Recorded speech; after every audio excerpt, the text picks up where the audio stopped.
success. Congratulations. No, this is great audience, and not that big quantity, but big quality. So that's very important. That's very important. Is Hall around? Oh, he.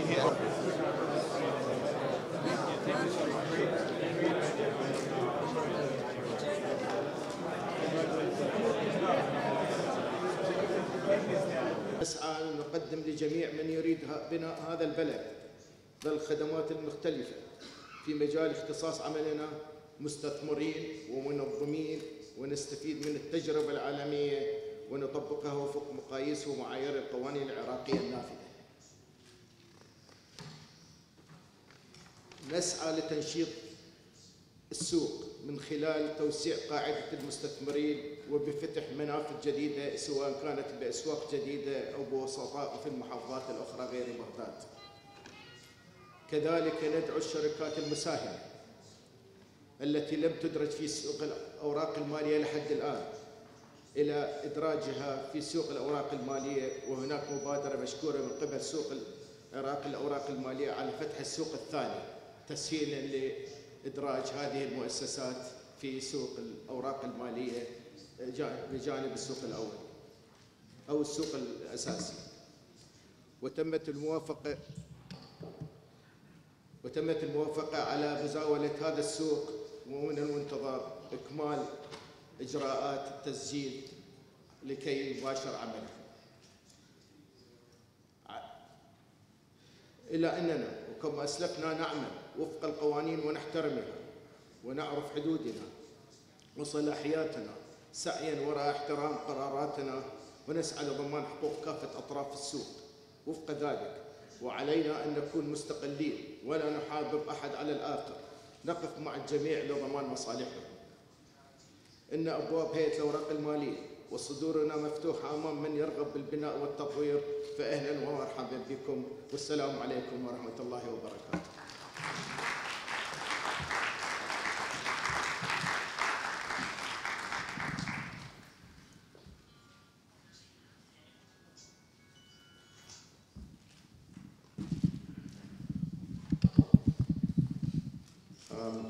Now I'd like to welcome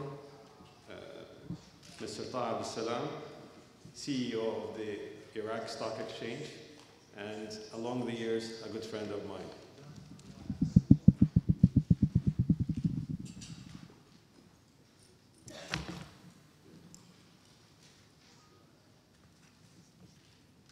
Iraq Stock Exchange had established and started operation in June 2004, operate under the oversight. You feel are still out there in terms of things that concern people? Is it only the security issues, or what other things would make the future maybe look less rosy when presented that way? Okay.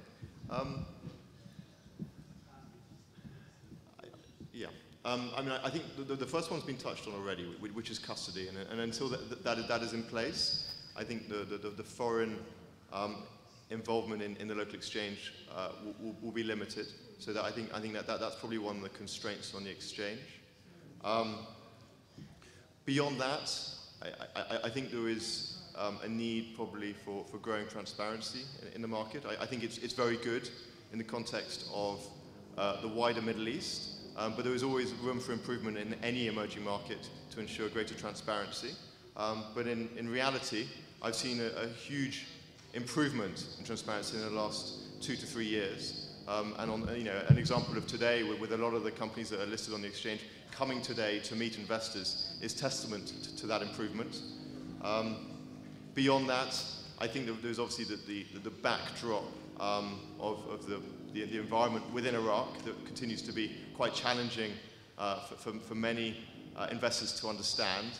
And again, as the backdrop in Iraq improves, that should assist the market. But beyond that, I think I'd rather focus on the big macro picture, which frankly remains very positive.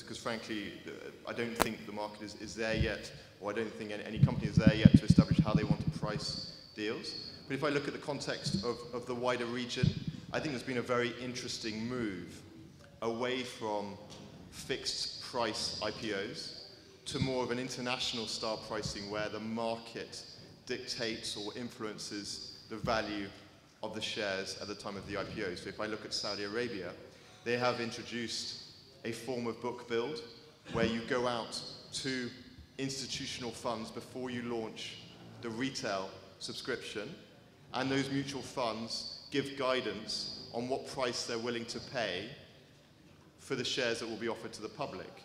And once that has been confirmed with the mutual funds in Saudi Arabia, they then go out to the retail investor base with a fixed price.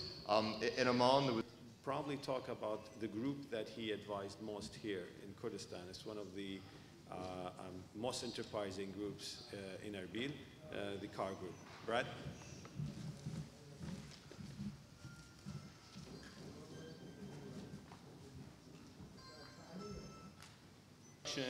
It's active in trade. It's got some financial services, including insurance and banking interests, and it's ambitious in the oil and gas industry. The majority of my time has been focused on assisting them with a corporate strategy on how to take advantage of oil and gas opportunities, not only in the Kurdistan region, but in greater Iraq. To set the context of this, you have to recognize and understand that prior to 2003, if a company would have shown ambition in oil and gas, most likely the owners would no longer have their heads. It was absolutely a closed segment to the private sector, one strictly controlled by the government and absolutely controlled by the government in Baghdad. We saw no upstream, midstream, or downstream development in the Kurdistan region during the prior regime. Many of the Iraqi businessmen, as Iraq's liberation, sorry you see my politics, as the liberation of Iraq took place, recognized that oil and gas and the building of oil and gas infrastructure is the future driver of the economy here, and wanted to diversify into it, but they didn't really know how. The Kurdistan region jump-started its oil and gas industry by putting a legal framework in place with an oil and gas law in 2007. This oil and gas law not only allowed local companies and private businesses to be involved in the oil and gas sector for the first time, but it encouraged them specifically to be involved in the oil and gas sector. And I just put one small excerpt from the oil and gas law here, and I highlight the second paragraph of Article 9, which encourages the construction of all new downstream operations, including pipelines and refineries, where possible, by or in partnership with the private sector. This should make you as investors very encouraged that the government it codifies in its legal system the principle that this should be private sector driven. The reason they have chosen to go that route here is because they recognize quite clearly that to get an effective oil and gas sector and an efficient oil and gas sector, it must be private sector driven with regulation by the government. For those of you who follow Iraq closely, you see that maybe some of our friends in Baghdad don't agree with this vision of oil and gas. They want it to remain a highly controlled and led by federal government entities. If you look at the number of new barrels of reserves brought online since 2003, if you look at the advancement of production, if you look at the number of oil companies signed, if you see the ease at which companies can maneuver Iraq, you will see a success story in the Kurdistan region. Does this mean that we don't need a reconciliation between the two systems? Absolutely.